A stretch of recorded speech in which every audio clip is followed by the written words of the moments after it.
wabarakatuh. Nama saya Putri Amelia, NIM 19005133, jurusan Pendidikan Luar Sekolah, Fakultas Ilmu Pendidikan Universitas Negeri Padang.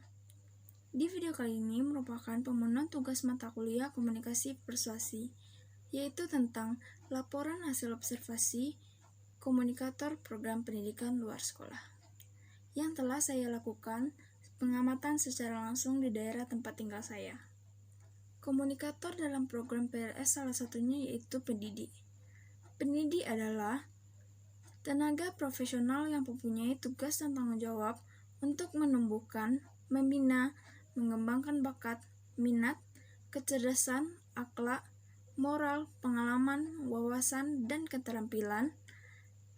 Dan seorang pendidik adalah orang yang mempunyai ilmu pengetahuan dan mempunyai wawasan yang luas, memiliki keterampilan pengalaman, kepribadian yang mulia, memahami syarat tersurat atau tersirat, dan menjadi contoh atau model bagi peserta didiknya. Dan tentunya, seorang pendidik juga senantiasa untuk membaca dan meneliti, memiliki keahlian yang dapat diandalkan, dan seorang pendidik bisa menjadi penasehat. Kali ini, komunikator dalam program PLS yang saya ambil yaitu pendidik dalam kursus atau bimbel. Yang pertama yaitu tentang profil seorang komunikator program pendidikan luar sekolah. Saya telah melakukan observasi terhadap seorang komunikator program pendidikan luar sekolah yaitu pendidik kursus bahasa Inggris dan bimbel, bertempat pada Banuaran Paralawe, sekitar tempat tinggal saya. Tahun berdiri kursus tersebut yaitu pada tahun 2012 sampai sekarang. Jumlah dari tenaga pengajarnya yaitu ada 5 orang. Tetapi, karena adanya pandemi saat ini, tenaga pengajar pada kursus tersebut berkurang menjadi 2 orang. Peserta didik dari kursus tersebut yaitu pada kursus bahasa Inggris dari tingkatan SD sampai mahasiswa dan umum. Untuk bimbel, peserta didiknya dari tingkatan SD sampai SMP. Saya telah mewawancarai salah satu seorang pendidik pada kursus bimbel ini yang sekaligus sebagai pendiri dari remaga ini, yang bernama yaitu Evan Budi Dharma SPD. Nama panggilannya yaitu Pak Evan atau Mr. Evan. Daerah asal dari pendidik tersebut yaitu Padang atau Seberang Padang. Pendidikan terakhirnya yaitu S1 Bahasa Inggris. Pendidikan terakhir dari pendidik tersebut pernah berkuliah di Universitas Eka Sakti.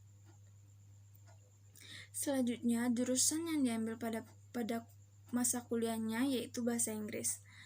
Pengalaman kerja yaitu dari pendidik tersebut pernah bekerja pada lembaga LCC atau English Law Course pada tahun 1993, lalu beralih profesi sebagai pendidik kursus bahasa Inggris yang didirikan sendiri sampai sekarang.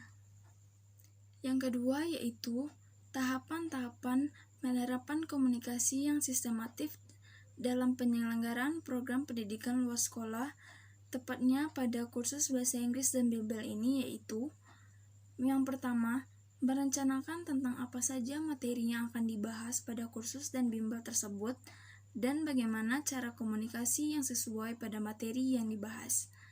Pada bimbel dan kursus ini, komunikasi yang dilakukan dengan cara menarik agar peserta didik dapat dengan mudah memahami materi. Komunikasi yang dilakukan pada bimbel bahasa Inggris seperti menggunakan media gambar atau games. Pendidik dalam berkomunikasi juga menggunakan media yang berkembang dengan kemajuan teknologi, seperti video-video pembelajaran yang menarik, agar peserta didik lebih mudah memahami pelajaran. Jika pendidik dapat melakukan komunikasi dengan baik, dan peserta didik merespon dan memahami maksud pesan tersebut, maka komunikasi tersebut efektif dilakukan. Dalam penerapan komunikasi dapat dilakukan berbagai inovasi agar peserta didik tidak mudah bosan dan kaku dalam menerima pembelajaran, terutama pada bimbel peserta didiknya anak sekolah dasar. Komunikasi dapat berupa games agar peserta didik tersebut tidak merasa bosan. Selanjutnya yaitu komunikasi secara tulisan. Komunikasi persuasif dapat dipahami sebagai proses penyampaian pesan dari komunikator kepada komunikan dengan tujuan untuk meyakinkan komunikan supaya berbuat atau bertingkah laku seperti yang diharapkan. Komunikator dengan cara membujuk tanpa paksaan dan tanpa kekerasan. Jika dalam kursus dan bimbel komunikasi persuasi dilakukan oleh pendidik dan anak didik atau siswa, media yang digunakan dalam komunikasi persuasi dapat berupa media gambar diam, poster, booklet, dan sebagainya. Bentuk komunikasi persuasi yang dilakukan pada kursus bahasa Inggris dan bimbel ini yaitu: yang pertama, artikel jurnal maupun majalah dalam bahasa Inggris, sedangkan dalam bimbelnya komunikasi persuasi dilakukan berupa buku pelajaran, buku silabus, dan lain-lain. Yang kedua, melalui game edukasi dalam bahasa Inggris atau kata-kata yang dicetak. Yang ketiga, melalui media gambar diam atau foto. Yang keempat, melalui buku pelajaran. Selanjutnya yaitu komunikasi secara lisan. Komunikasi jika dalam kursus dan bimbel secara lisan dapat dilakukan secara tatap muka. Efek komunikasi tatap muka sebagai saluran dalam komunikasi persuasi yaitu: saluran komunikasi adalah media yang digunakan untuk membawa pesan. Hal ini berarti bahwa saluran merupakan jalan atau alat untuk perjalanan pesan antara komunikator atau sumber atau pengirim dengan komunikan atau penerima. Saluran memiliki 7 dimensi yang memungkinkan untuk mengevaluasi efektivitas saluran yang berbeda. Komunikasi tatap muka berlangsung manakala persuader dan persuade saling berhadapan muka dan di antara mereka dapat saling melihat. Komunikasi tatap muka disebut pula komunikasi langsung atau direct communication. Berdasarkan jumlah komunikan yang dihadapi komunikator, komunikasi tatap muka dapat diklasifikasi menjadi dua, yaitu komunikasi interpersonal dan komunikasi kelompok. Komunikasi interpersonal merupakan komunikasi langsung antara dua orang atau lebih secara fisik, yang semua indera berfungsi dan umpan balik dapat secara langsung dilakukan.